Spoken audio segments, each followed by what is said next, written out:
ঘাড়ে ব্যথা, পিঠে ব্যথা, কোমরে ব্যথার সাথে আমাদের পশ্চার এবং এরগোনমিক্সের কি সম্পর্ক আছে? নমস্কার, আমি senior physiotherapist doctor Aditya Kumar Pal. আজকে আমি যে টপিকটা নিয়ে আলোচনা করব সেটা বহুল চর্চিত, সেটা হচ্ছে পশ্চারাল অ্যাওয়ারনেস। এই ঘাড়ে ব্যথা, পিঠে ব্যথা, কোমরে ব্যথার সাথে আমাদের পশ্চার এবং এরগোনমিক্সের কি সম্পর্ক আছে? চলুন শুরু করি। ফার্স্ট হচ্ছে পশ্চারাল অ্যাওয়ারনেস কাকে বলে? এটা একটা পেন ফ্রি মুভমেন্ট, আমরা বডিকে কিভাবে অ্যালাইন করি, যে সোজা রাখছে কিনা বা সামনে বেশি ঝুঁকে যাচ্ছে কিনা, বা হাঁটা চলার সময় শরীরের ডান দিক এবং বাঁ দিকের মধ্যে সামঞ্জস্য আছে কিনা, সবটা নিয়ে হচ্ছে কিন্তু পশ্চার। তাহলে কি কি আসে? Spinal alignment, balance curve, pain preservation.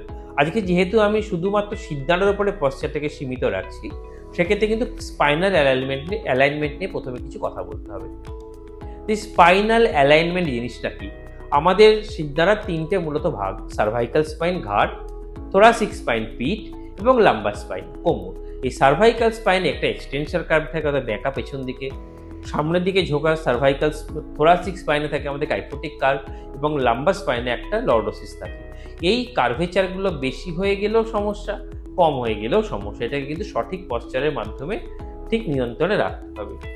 Balance curve এবং পেন প্রিজার্ভেশন। পুয়ার পশ্চার সবসময় কিন্তু আমাদের মাসেলের উপরে স্ট্রেন আনে।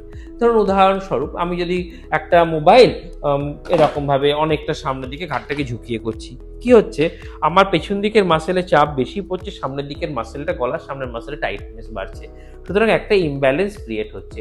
বা আমি হাঁটবার সময় হয়তো একটা দিকে হেলে হাঁটছি, বা আমার এক হাতে বেশি ওজন আছে, বাজারের ব্যাগ করে ফিরছি, বাজার করে এক হাতে বাজারের ব্যাগটা ভারী আর এক হাতের বাজারের ব্যাগটা হয়তো হালকা, তখন শরীর অ্যাসিমেট্রি হচ্ছে। সুতরাং সিমেট্রি নষ্ট হচ্ছে এবং তাতে কিন্তু মাসেলের মধ্যে আনডিউ স্ট্রেন পড়ে এবং সেই স্ট্রেনের জন্য কিন্তু শরীরে ব্যথা হয়। মূলত ঘাড়ে ব্যথা হয়, কোমরে ব্যথা হয় এবং মাঝে মাঝে এগুলো আমাদের কিন্তু এনার্জির ওপরেও, আমাদের শরীরের ফুর্তি, এই ফুর্তির ব্যাপারটাতেও কিন্তু আঘাত দেয়। পশ্চারাল অ্যাওয়ারনেস কাকে বলে? আমাদের বডিতে মাইন্ড মাসেল কানেকশন আছে, আমাদের বডির একটা প্রোপিওসেপশন আছে। প্রোপিওসেপশন জিনিসটা কি? সেটা জয়েন্ট পজিশনসেস। যেরকম ধরুন আমি এখানে বসে আপনাদের সাথে কথা বলছি, বা এইখানে আমি যেটা ভিডিও করছি, আমি কিন্তু জানি আমার অ্যাঙ্কেল জয়েন্টটা কোথায় আছে, আমার নি জয়েন্ট কোথায় আছে, আমার রিস্ট কোথায় আছে। তাই জয়েন্ট পজিশনসেস আমার অ্যাওয়ারনেস কিন্তু ঠিক রাখছে। তো আজকে আমি বই পড়তে পড়তে তো খুব পুজো হয়ে গেলাম, আমার মাইন্ড মাসেল কানেকশন জানান দেবে আমাকে কিন্তু একটু সোজা হতে হবে বা সোজা হয়ে দাঁড়াতে হবে। এই পশ্চারের জায়গাটা কিন্তু ভীষণ গুরুত্বপূর্ণ, mind muscle connection. Good posture versus poor posture. তাহলে সঠিক পশ্চার কি এবং খারাপ পশ্চার কি, পুয়ার পশ্চার কি? গুড পশ্চার হচ্ছে যেটা আমি আপনাকে বললাম প্রথমেই আপনাদেরকে, সেটা হচ্ছে ব্যালেন্স কার্ভ, সার্ভাইকাল, থোরাসিক এবং লাম্বার স্পাইনের নর্মাল কার্ভ, সেটা যেন মেনটেন হয় এবং তার সাথে যেন শরীরের হাঁটা চলা সব কিছু, ওয়েট বিয়ারিং সবেতে যেন একটা সামঞ্জস্য থাকে ডান দিক এবং বাঁ দিকের মধ্যে। পুয়ার অ্যালাইনমেন্ট অর্থাৎ খারাপ পশ্চার কিভাবে হয়? অনেকক্ষণ সামনে ঘাড় ঝুঁকিয়ে রাখা, সামনে ঝুঁকে ঝুঁকে ওজন তোলা, কিন্তু কখনো রিভার্স না করা, সিদ্ধাটাকে তো পেছন দিকে না বেঁকানো, তাতে শরীর কিন্তু সামনের দিকে ঝুঁকতে শুরু করে। এরকম ইত্যাদি ইত্যাদি আরও অনেক কিছু আছে। দৈনিক জীবনে তাহলে এপিডেমিক। আজকে ঘরে ঘরে কেন ঘাড়ে ব্যথা বা ঘাড়ের সাথে কোমরে ব্যথা বা পিঠে ব্যথা, ঘাড় থেকে হাতে ব্যথা? এর পেছনে বড় কারণ কিন্তু পশ্চারাল অ্যাসিমেট্রি, যেটা ধীরে ধীরে আমাদের শরীরটাকে স্পন্ডাইলাইটিসের দিকে বা ডিস্ক কোলাপসের দিকে বা ডিস্ক ডিজেনারেশনের দিকে নিয়ে যায়।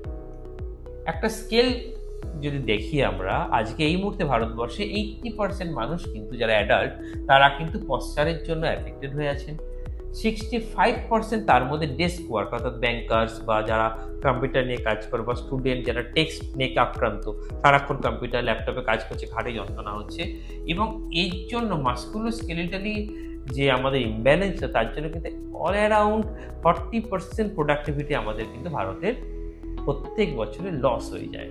তাহলে how poor posture causes pain? তাহলে খারাপ পশ্চার কিভাবে আমাদের ব্যথা ক্রিয়েট করে?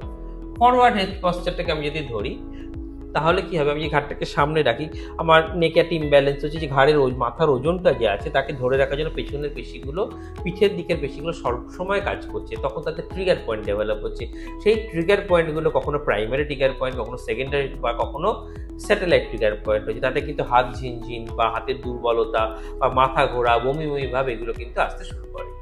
এবং স্পাইনাল কম্প্রেশন, কোমর থেকে পায়ের দিকে ব্যথা নাবে, ঘাড় থেকে হাতের দিকে নাবে, এবং মাসেল ইমব্যালেন্স, শোল্ডার রাউন্ডেড হয়ে যায়, সোজা ছাতি হয়ে দাঁড়াতে পারে না, বুকের অ্যালাইনমেন্ট ইমপ্রপার হয়ে যায়, চেস্টের অ্যালাইনমেন্ট, এগুলো কিন্তু হতে শুরু করে। অ্যাওয়ারনেস, তাহলে চিকিৎসা কি? তাহলে চিকিৎসা হচ্ছে কিন্তু অ্যাওয়ারনেস। আগে কিন্তু আমাদেরকে অ্যাওয়ারনেসটা ঠিক করতে হবে। আমরা যদি পশ্চারাল অ্যাওয়ারনেস ঠিক করতে না পারি তাহলে কিন্তু বড় বিপদ। সেক্ষেত্রে কিন্তু আমরা পেন ফ্রি লাইফটা চট করে পাবো না। তাহলে ব্রডার হেলথ ইম্প্যাক্ট, তাহলে পশ্চার আমাদের লং টার্মে কি সমস্যা করে? পশ্চার কিন্তু আমাদেরকে লং টার্মে পশ্চারাল ইমব্যালেন্সের জন্য স্কোলিওসিস হয়, সেখান থেকে রিবকেজ টাইট হয়, অ্যাসিমেট্রি হয়, সেখান থেকে ব্রিদিং প্রবলেম হতে পারে।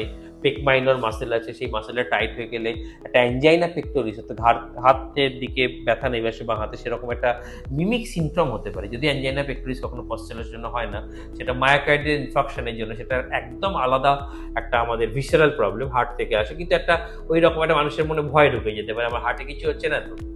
তার সাথে মেন্টাল হেলথ, পশ্চার ডিসফাংশন, সর্বক্ষণ ঘাড়ে যন্ত্রণা, মাথায় যন্ত্রণার জন্য মন মেজাজ খিটখিটে হয়ে যায়, মানুষ সঠিকভাবে কাজে কনসেন্ট্রেট করতে পারে না, প্রোডাক্টিভিটি লস হয়। বেনিফিট অফ গুড পশ্চার, তাহলে ভালোভাবে পশ্চার যদি আমরা মেনটেন করি তাহলে কি সুফল আছে? ফার্স্ট হচ্ছে এনহ্যান্স ব্রিদিং, নিঃশ্বাস প্রশ্বাস স্বাভাবিক থাকে, আমাদের ইরেগুলার হার্টবিট চট করে হবে না, এনার্জি মেনটেন থাকবে শরীরে, শরীর সবসময় পেনলেস থাকে, এবং তাতে কাজের উপরে আমাদের নিয়ন্ত্রণ বা কাজের কোয়ালিটি দুটোই কিন্তু ভালো হয়। এবং মাসেলের স্ট্রেংথ কিন্তু খুব ভালো থাকে যদি আমাদের পশ্চারাল জায়গাটা সঠিক থাকে। তাহলে এবারে যে প্রশ্নটা আসে, তাহলে আমরা এই অ্যাবনর্মাল পশ্চারটাকে মেনটেন ঠিক করবো কি করে, বা এর থেকে নিষ্কৃতি পাবো কি করে? প্রথম উপায় হচ্ছে ওয়াল টেস্ট। দেওয়ালে দাঁড়ানো, সাইডে, এই দেওয়ালে দাঁড়িয়ে আমাদের কিন্তু দেখতে হবে আমাদের ear lobe, tip of the shoulder, hip, knee, ankle, এগুলো একটা সমান রেখে আছে কিনা তো পাশ থেকে দেখা। সেই যে মিরার অ্যাসেসমেন্ট, আয়নার সামনে দাঁড়িয়ে দেখতে হবে শোল্ডারের লেভেল, হিপ জয়েন্টের লেভেল বা কানের লতি অর্থাৎ ইয়ার লেভেল, এগুলো সমান ঠিকঠাক একই সরল রেখা আছে কিনা। এবং হেড পজিশন, যে হেডটা পোক চিহ্ন, তো চোয়ালটা উপর দিকে ওঠা, তাকে রাউন্ডেড শোল্ডারটা সামনে ঝুঁকে গেছে কিনা, এগুলো কিন্তু আমাদের চেক করতে হবে। আরও আছে কিন্তু এগুলো মূলত আমি 3টে বললাম। এবং এভরিডে হ্যাবিট, আপনার কিন্তু হ্যাবিট পরিবর্তন করতে হবে, অভ্যাস পরিবর্তন করতে হবে, অর্থাৎ ডেস্কে সোজা বসতে হবে, কম্পিউটারকে বা ল্যাপটপকে আপনার সঠিক উচ্চতায় নিতে হবে, খুব যেন উঁচুতে না থাকে ডেস্কে বা খুব যেন নিচুতে না থাকে। তাহলে কি করতে হবে, কি এক্সারসাইজ করতে হবে? এক্সারসাইজ টু বিল্ড, মূলত 4 রকমের এক্সারসাইজ করতে হয়।